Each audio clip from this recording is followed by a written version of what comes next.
Through 2010.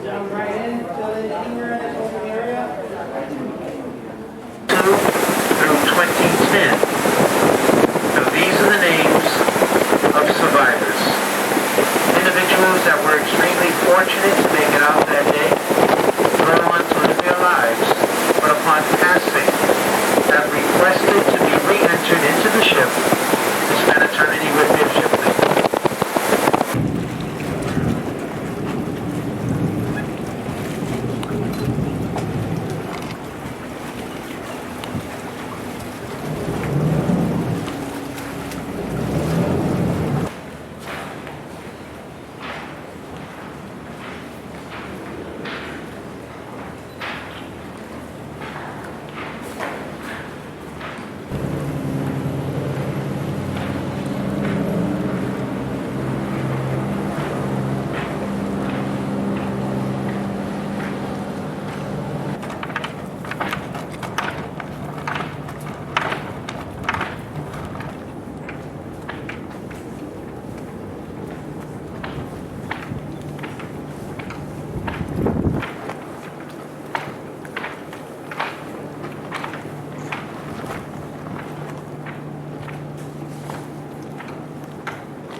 Celebrate years out here, hard and soft cover.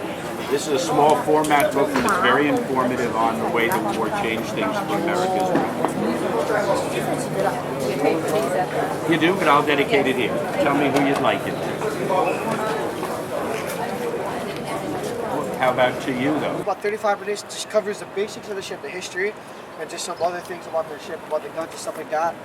Also, too, the audio tour is about 90 minutes long. Just take a hand, sit and walk around the ship. It's pretty well in-depth kind of things. The iPod tour actually has visuals and stuff like that as well. But my recommendation is probably take a guided tour, because you get to talk to the guide, and plus it's included in the ticket as well.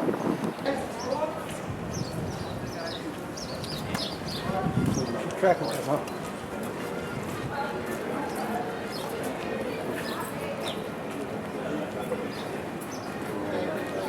Yeah, so let's see the next week or something.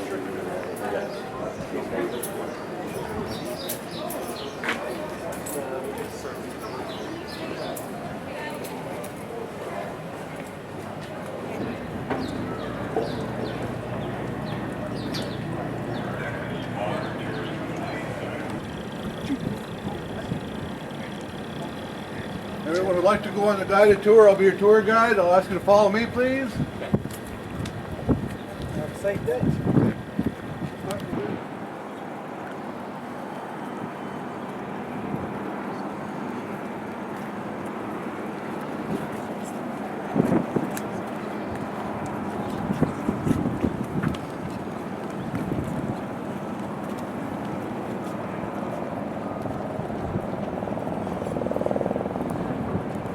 These rifles would recoil a total of 47 inches when they did fire. We could fire all 9 of our rifles at one time and not cause the Missouri to change course. She would definitely wiggle, shake around a little bit. Absolutely nobody was allowed to be on her decks or outside of the turret or the main structure of the ship. Missouri is equivalent to a 20-story building. There are 7 floors or decks below us. There are 12 decks above us. She still belongs to the U.S. Navy. They can take her anytime they want her. She is 65 years old. She has a full life and they will call her back. She is very expensive to run, not only with fuel, but manpower. We have not had to make another one since. This one here is an armor-piercing round. This one weighs 2,700 pounds. Travel 25 miles away, hit our target very accurately. This bullet will penetrate through 16 inches of solid steel or 30 inches of reinforced concrete.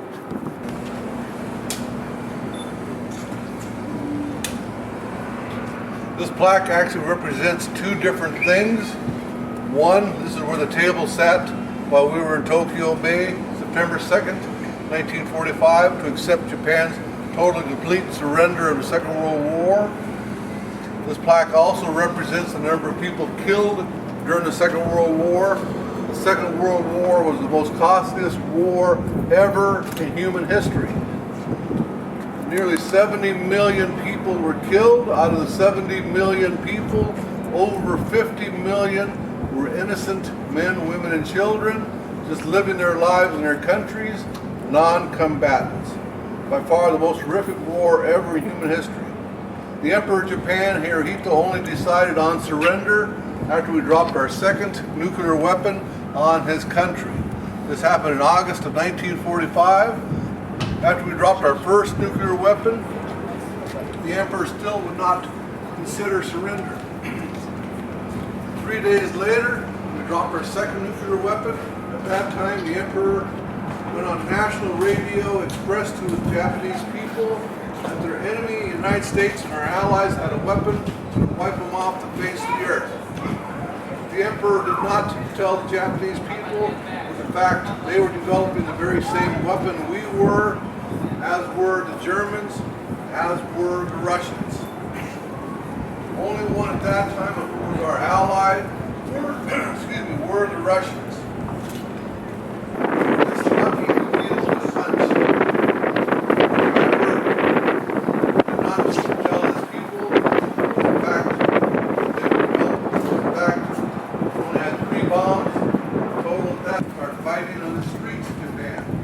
The Japanese, like Americans, very proud people. We would never accept a foreign government come to our state, to our city, telling us not to listen to our government anymore, but to listen to a foreign government. We would never do it. The Japanese would not have done it either. Many more hundreds of thousands, if not millions more people would have been killed had the Second World War required German admirals, Chester Nimitz, Admiral William Halsey. General Carter was in charge. He wanted the day to 5 minutes. The Japanese people allowed it was there without having to climb up, made ourselves here in Hawaii. We wanted Japan as an ally for the United States like it had been prior to the Second World War. Along the turret, along the bulkhead, all our American officers stood there. This air vent here was removed to allow for more room. This glass case was not here yet. This glass case has copies of the surrender documents. The original documents of the United States are in Washington, D.C. The Japanese version are in Japan. This is probably the only place in the world they have both sets together. So these are copies.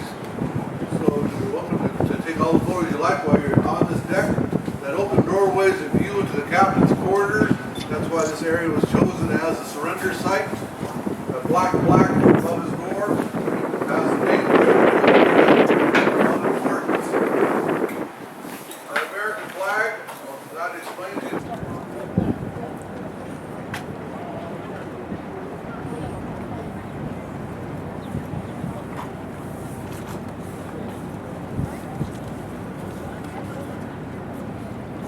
Homeland Security is watching us, so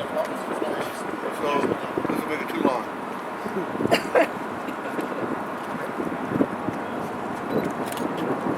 Sub coming in. That's cool. We have regulars of all the branches. Look, they're very well represented on Oahu. So all the branches use it, but primarily the Navy and all the branches. They're all welcome here. There's submarines here in 1940. Yes, sir.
Bonsai Pipeline, North Shore.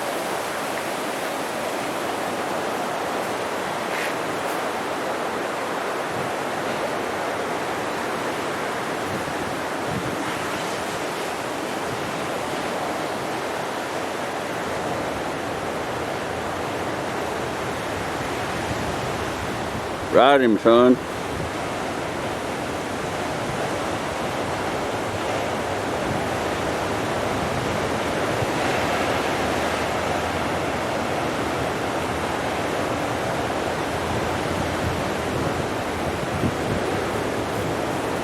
We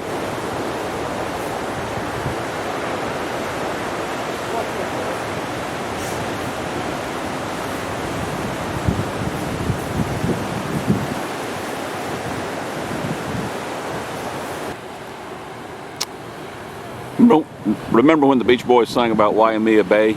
This is it right here. Waimea Bay, North Shore of Oahu. Sweet.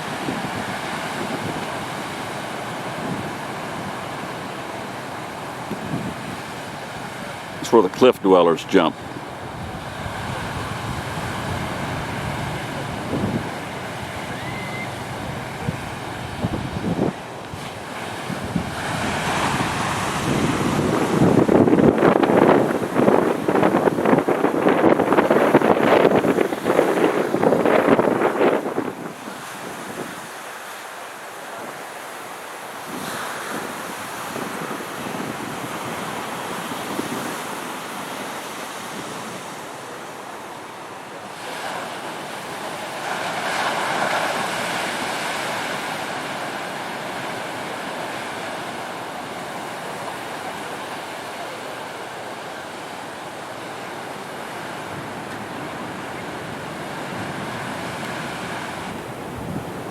All right, Ripple, this is for you, big boy. This is Crash Beach. This is right outside of North Shore toward the very end near Dillingham Field. It's where they had the half spot for the plane. Right here on this beach. It's where Jack and Hurley and Sawyer and all of them just raised hell. Crash Beach, near Dillingham Airfield, North Shore, Oahu.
It's actually a state monument here, historical monument, because it's the very first sugar mill that was built on this island of Oahu, built out of lava rock and held together with cement made out of crushed coral, run and operated by the Judd family, and built under the direction of Charles Judd and his brother-in-law Samuel Wilder.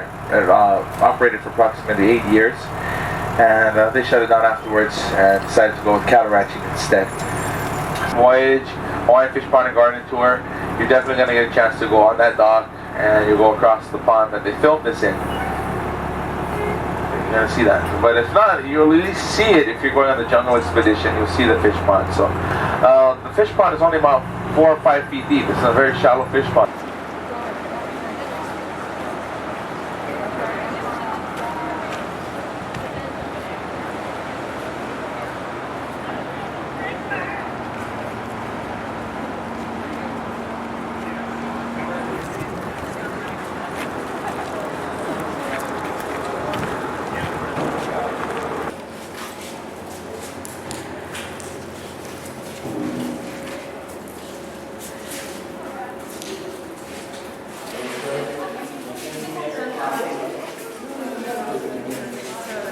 Nice acoustics.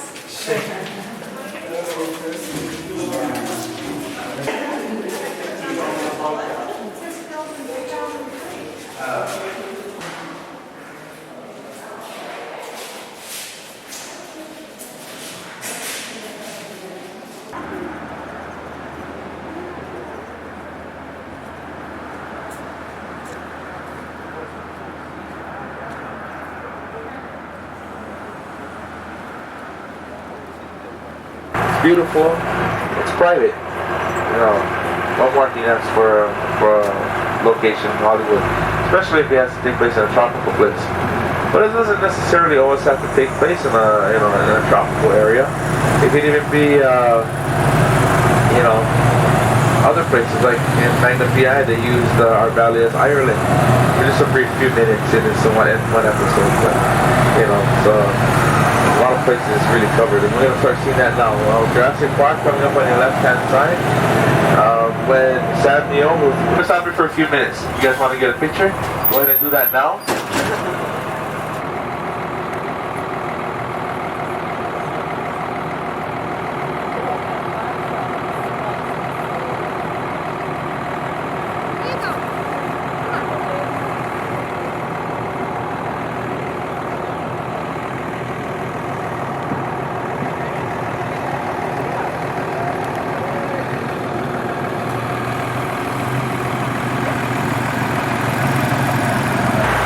They all just kind of play golf. And this is the location of the film location that the filmmakers from the show decided on to choose as the top of the show.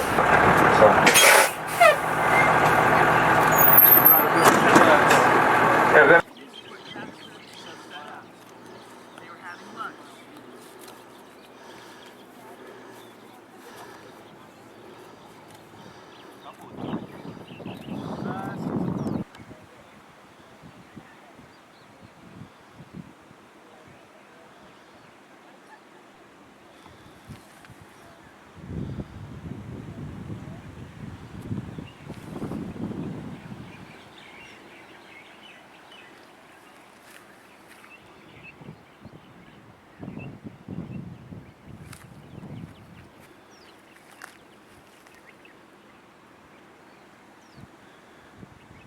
knew what that set was supposed to be.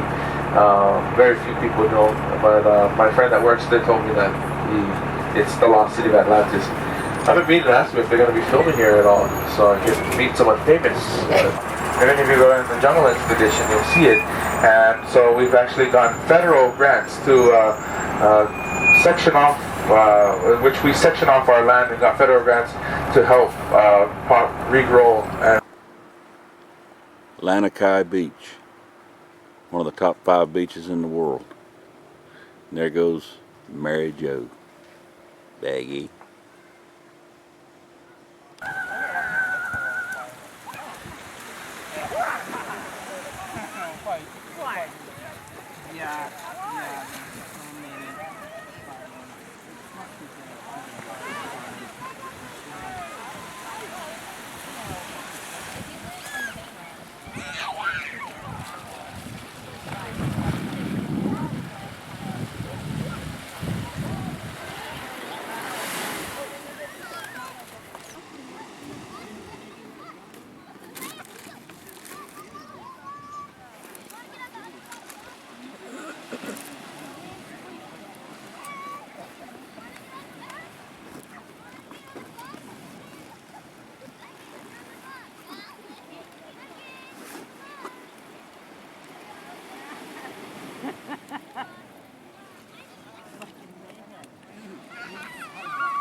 Get Lucy's attention as she's driving to work. From the Hotel Cafe, this is the route that she takes to work. And then his best friend Ula, Henry's friend Ula, that's Rob Schneider's character, helps him out, eventually gets beat up with the, she beats him up with the bat, remember that?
This is Sunday morning, 10 after 7.